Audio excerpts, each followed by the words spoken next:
One, two, get down. Bonjour à toutes et à tous, installez-vous, c'est l'heure de votre thérapie pop. Paid the cost to be the boss. Paid the cost to be the boss.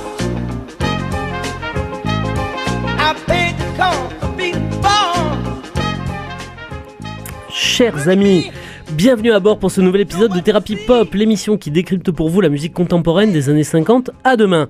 Nous sommes comme chaque semaine ravis de vous retrouver pour 26 minutes de culture musicale. Et pour mon plus grand plaisir, mais également pour le vôtre, c'est Gauthier qui nous prendra par la main aujourd'hui. Salut Gauthier. Salut mon cher Théo. Je vais tenter de retrouver ma voix jusqu'à la fin de cet édito. Vous le savez, c'est le dernier épisode du mois et c'est donc jour de saga. La saga de cette saison 2024-2025 est consacrée évidemment à l'immense David Bowie. Vous le savez si vous nous suivez depuis maintenant plus de 2 mois. Lors de l'épisode précédent, nous vous avons narré les premiers albums de Bowie, sa rencontre fondamentale avec Tony Visconti ainsi que celle d'Angela Barnett, qui deviendra sa femme. On l'avait enfin accompagné dans son odyssée spatiale. Dans l'épisode de ce jour, on va retrouver un Bowie plus esseulé, mais pugnace et toujours aussi créatif. Et je vous propose qu'on ouvre l'émission et qu'on plonge directement dans le bain en s'écoutant The Man Who Sold the World.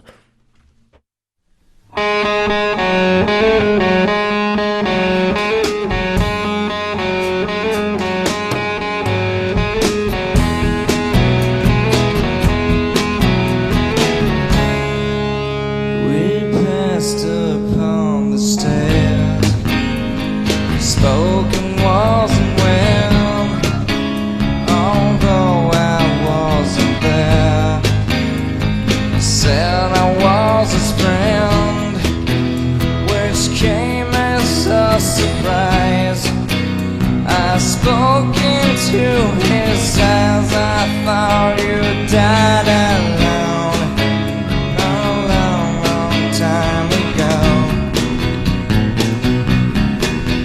Oh no, not me, we never lost control. The face to face of the man who sold the world.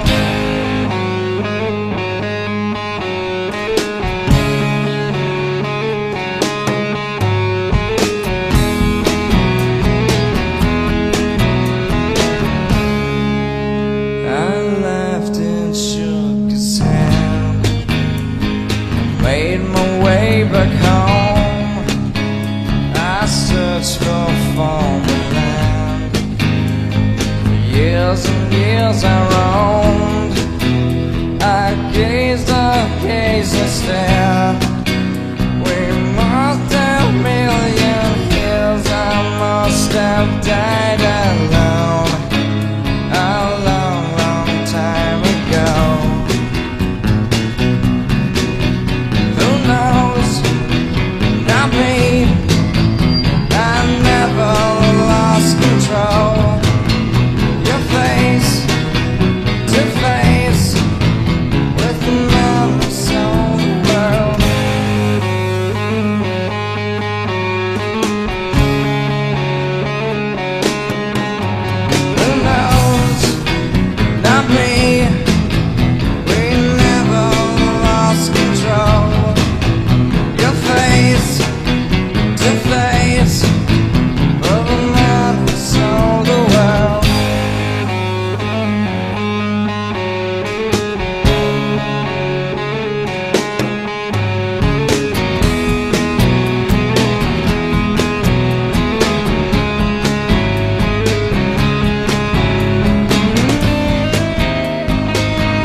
Man Who Sold the World, donc. Oui, bravo. Dans sa version donc reprise par Nirvana lors du magnifique Unplugged in New York. Très bel album de Nirvana dont on avait parlé l'année dernière, exactement. Et donc, il y a une chanson initialement de David Bowie. Donc, vous l'avez compris, vous êtes bien sur Radio Présence, vous écoutez Thérapie Pop. Aujourd'hui, c'est le 3e épisode de la saga Bowie. Et ce dernier va faire une autre rencontre que celle dont on vous avait parlé. De Tony Visconti. Voilà, et de Barnett. Une autre rencontre plutôt prometteuse. Tu nous racontes, Gauthier ? Et c'est un dénommé Michael Ronson que David Bowie va rencontrer à l'époque. C'est un gars, rapidement, qui est né à Kingston upon Hull en 1946, c'est d'abord un violoncelliste, puis il va se tourner vers la guitare après avoir découvert la musique d'un dénommé Duane Eddy, dont pas forcément passé à la postérité. Quelques groupes pour se faire la main, et puis il va devenir jardinier. C'est en tout cas dans ce contexte-là qu'un des futurs Spiders from Mars vient le chercher pour intégrer le groupe donc, du dénommé Bowie, groupe qui s'appelle à l'époque les Hype. En 2 minutes, Ronson est adopté, il fait 2 essais, et le voilà déjà catapulté sur le plateau de la BBC pour une Peel Session le 5 février 1970. C'est le premier passage de Ronson aux côtés de David Bowie.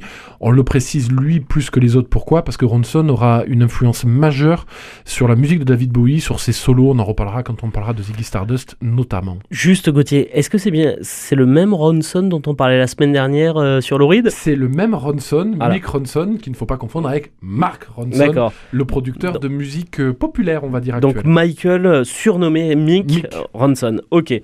Bowie, on le rappelle, était à la colle avec une dénommée Angela Barnett et lui avait même dédié un morceau, si mes souvenirs sont bons, Gauthier. Ils en sont où en 70 ? Eh bien, ils se marient. Bravo. Et oui, ce bon David Bowie a été marié. C'est pas la chose que l'on sait le plus de sa biographie. Et il sort à l'époque, en plus de son mariage, un single, qui va sortir dans l'indifférence la plus totale. Ce single, c'est The Prettiest Stars que vous allez entendre dans sa version originale de 1970 et non dans sa version pas reprise par Nirvana. Alors non, j'arrête mes facéties, mais pas dans sa version plus connue qui sortira sur Aladdin Sane, un album dont on parlera dans quelques semaines.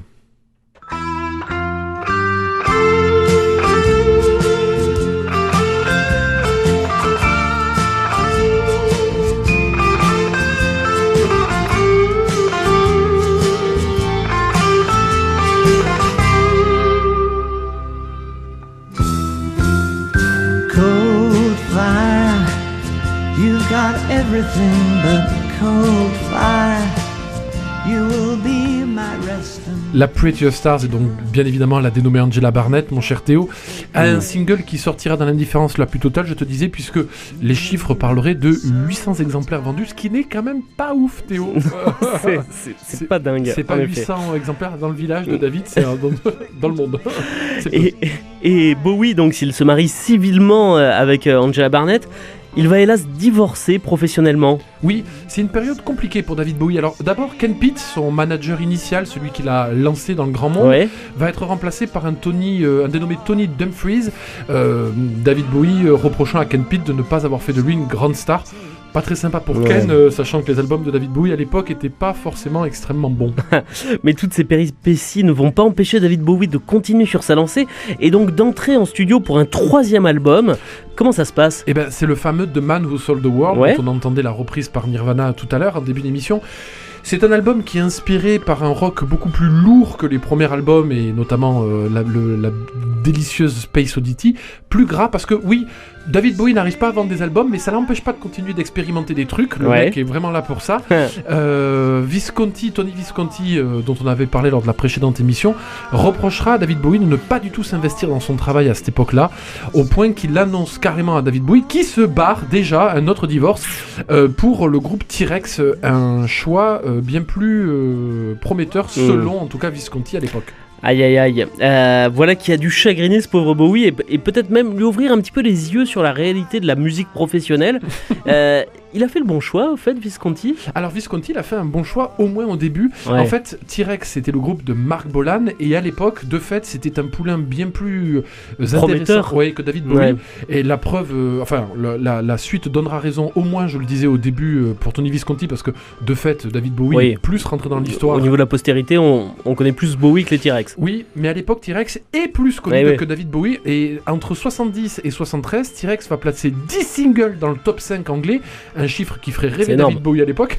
Et un 33 tours même qui sera meilleure vente en Angleterre. C'est le somptueux Electric Warrior qui est le deuxième album, je crois, du groupe sous l'entité T-Rex.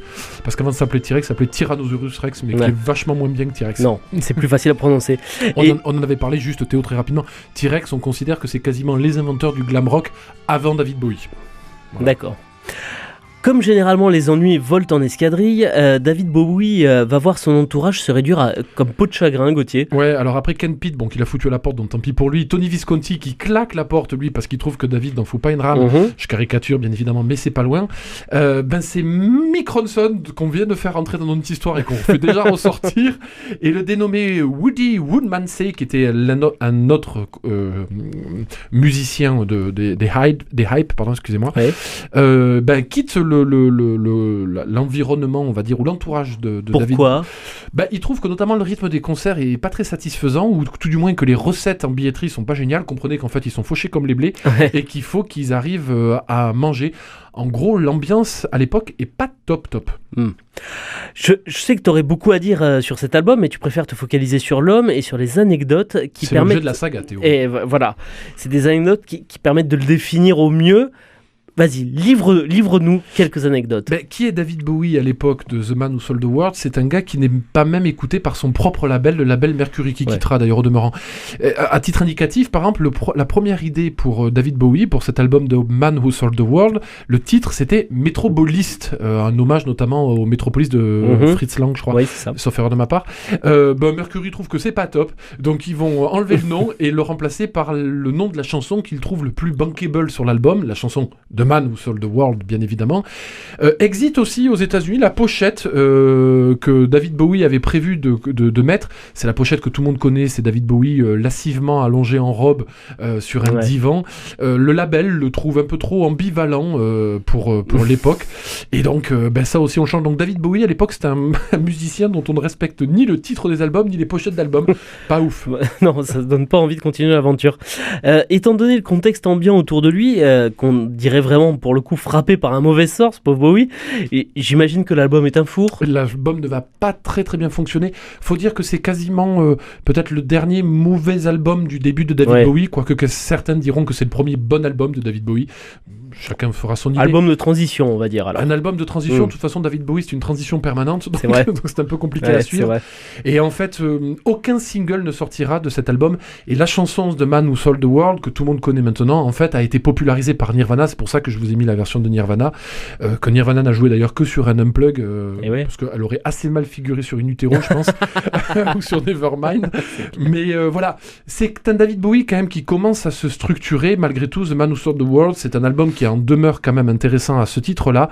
Et en fait, c'est la dernière petite pierre avant le début des chefs-d'œuvre, Théo. Ces chefs-d'œuvre, tu les connais, ils arrivent, et c'est notamment la chanson Changes.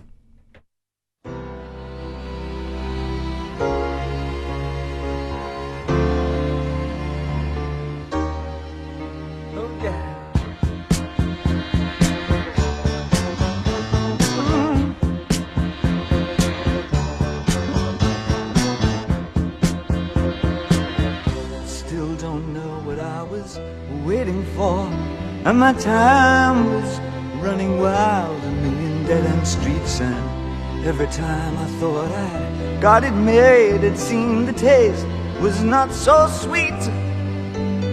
So I turned myself to face me, but I've never caught a glimpse of how the others must see the faker. I'm much too fast to take that test. Changes. Turn and face the strain. Changes. Don't wanna be a richer man. Changes. Turn and face the strain. Changes. It's gonna have to be a different man. Time may change me, but I can't trace time.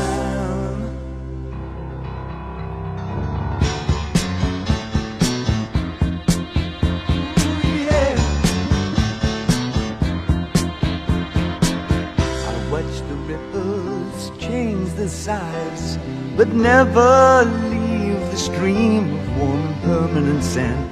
So the days float through my eyes, but still the days seem the same.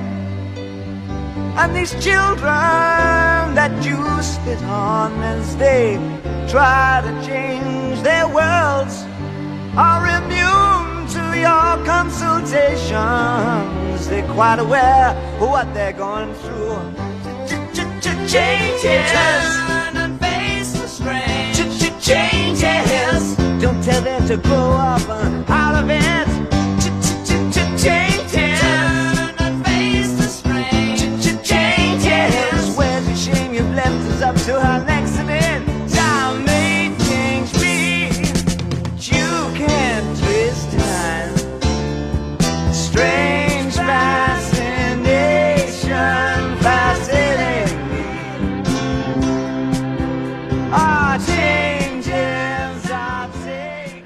Et donc Gauthier, comme le morceau qu'on est en train de s'écouter en fond, la Changes, le laisse subodorer, on va s'attaquer à la période Hunky Dory. Et pour faire son premier véritable grand disque, il va falloir s'entourer. Et on va retrouver une ancienne connaissance. Oui, parce qu'en fait, David Bowie se dit la première personne que je vais rappeler, c'est Mike Ronson qui venait de quitter le navire. Tu me diras, quand tu veux faire du rock, un guitariste, ça reste utile. Oui, c'est pas idiot d'avoir un guitariste. Donc on rappelle Mike Ronson. Et Visconti, alors le producteur original, il revient lui aussi ? Alors non, David Bowie va essayer de le rappeler, mais lui ne revient pas. Il est trop occupé avec ses T-Rex qui dépotent à l'époque. Et donc on va appeler un autre gars pour le remplacer, un dénommé Ken Scott. Alors malheureusement, souvent les producteurs on les connaît pas forcément. Ce petit gars, il a bossé avec les Beatles à titre indicatif, avec les Pretty Things aussi, avec Elton John. J'en passe et des meilleurs. Autant dire que c'est un gars qui pèse dans le milieu et qui sera fondamental pour David Bowie, parce que c'est notamment lui qui va apporter cette petite touche éminemment british, éminemment légère qu'on entend sur Hunky Dory.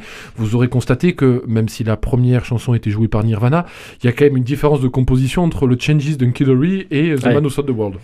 Un peu plus enjoué peut-être. Un peu plus légère. Ce qui joue beaucoup aussi pour Hunky Dory, c'est que David Bowie va composer cet album pour la première fois au piano.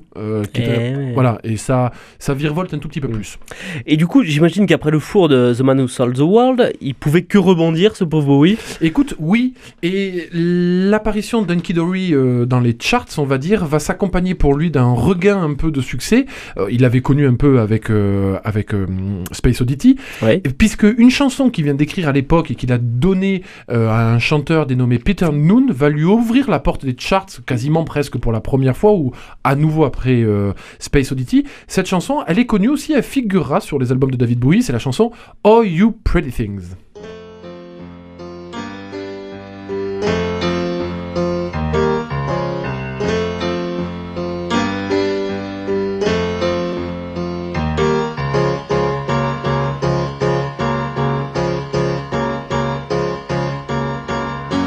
Wake up your sleepy head, put on some clothes, shake up your bed, put another log on the fire for me.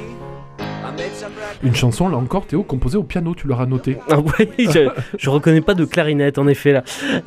Et Bowie, donc, reprend un petit peu du poil de la bête, et il va même, donc, il va partir, il va quitter Mercury, son label. Oui, pour signer chez RCA, un label qui à l'époque essaie désespérément de moderniser son image. À titre indicatif, RCA, je crois que c'était le label d'Elvis Presley. Ok. Lou Reed va changer de label, va rencontrer aussi du monde. Il va aller à New York, il va rencontrer Lou Reed, dont il a un amour immodéré pour le Velvet Underground. Il va rencontrer Iggy Pop, on y reviendra, dont l'importance est là aussi capitale dans sa carrière. À titre indicatif, le prochain personnage de David Bowie, c'est Ziggy, je pense qu'il n'y a pas besoin d'en faire des caisses. Il rencontrera aussi Andy Warhol à New York, à qui il présentera la chanson qu'il vient de composer en son honneur pour Hunky Dory, la chanson Andy Warhol. La légende dit que non seulement Andy Warhol a détesté la chanson, mais qu'en plus il n'a pas décroché la mâchoire de tout le rendez-vous. Un truc sympa. Hunky Dory, je passe très rapidement Théo, mais c'est plein d'hommages. C'est un hommage à Bob Dylan aussi, avec Song for Bob Dylan bien évidemment. Queen Beach est un hommage à Lou Reed. Live from Mars reprend le My Way de Frank Sinatra, etc. etc. C'est beaucoup d'hommages. Ouais. Je repense à Andy Warhol, c'est vrai que ça ne devra pas lui laisser un souvenir impérissable quand même. C'était important pour lui, mais... Pas pour l'autre. C'est affreux, quoi. Il se trouve... Alors, David Bowie va trouver de l'inspiration plus près de lui, voire même très très près. Oui, petite anecdote aussi matrimoniale. Après son mariage, David Bowie va avoir le plaisir d'être papa, puisque à l'époque de Hunky Dory va naître son fils Duncan, à qui on doit notamment 2-3 bons films, et Warcraft. Tout le monde n'est pas parfait. Quoique c'est un blockbuster pas mauvais. Sérieux ? Ouais, l'adaptation de Warcraft a été faite par... Duncan Bowie. Ouais. Ok. Et il devait y en avoir toute une série, mais ça s'est arrêté dès le premier. Hélas. Et non, pourtant c'est pas un mauvais blockbuster. Je ne l'ai pas vu. Bon, la chanson qui inspirera Duncan à son père, c'est la chanson Cooks que vous entendrez aussi sur Hunky Dory, Hunky Dory, pardon. Une chanson magnifique. Et donc, comme je disais tout à l'heure, Gauthier, j'imagine que le succès de Hunky Dory, s'il n'est pas colossal au début, il va quand même le sortir du bourbier du précédent album. Alors, ça sort le 17 décembre 71, donc chez RCA. Il s'est pas très bien vendu, puisqu'à l'époque on parle de 5000 exemplaires vendus au premier. Mais ce qui est mieux que 800. Oui, mais surtout la célébrité de Hunky Dory viendra par la suite, même très rapidement après, quelques mois après, on va dire. D'accord.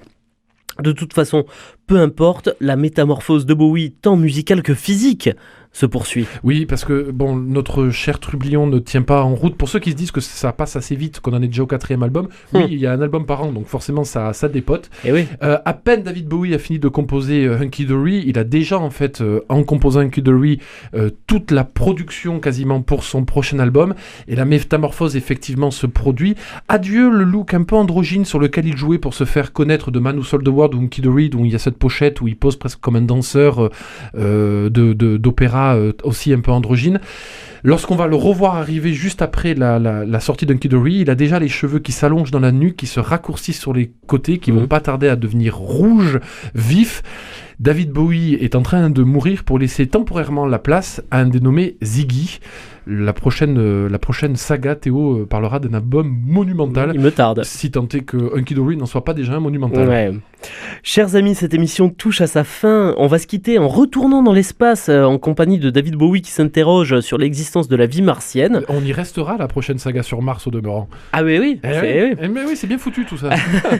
Dans le choix des chansons, tu vois, c'est bien. Je vous rappelle que cette émission est à retrouver sur le site de Radio Présence, mais également sur toutes les plateformes de podcast disponibles. On se retrouve bien entendu la semaine prochaine pour la prescription.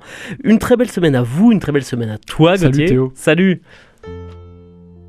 It's a god-awful small affair to the girl with the mousy hair, but her mommy is yelling no, and her daddy has told her to go, but her friend is nowhere to be seen. Now she walks through her sunken dream to the seat with the clearest view, and she's hooked to the silver screen. But the film is a sad thing for she's lived it 10 times or more. She could spit in the eyes of fools if they ask her to focus on sailors fighting in the dance hall. Oh man, look at those cavemen go. It's the freakiest show. Take a look at the low man beating up the wrong guy. Oh man, wonder if you'll ever know who's in the best-selling show. Is there life on Mars?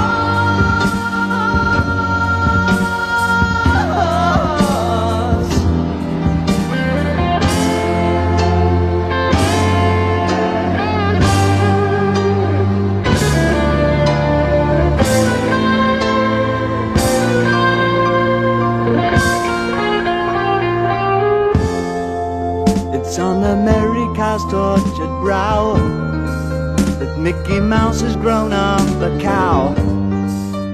Now the workers have struck for fame, 'cause Lennon's on sale again.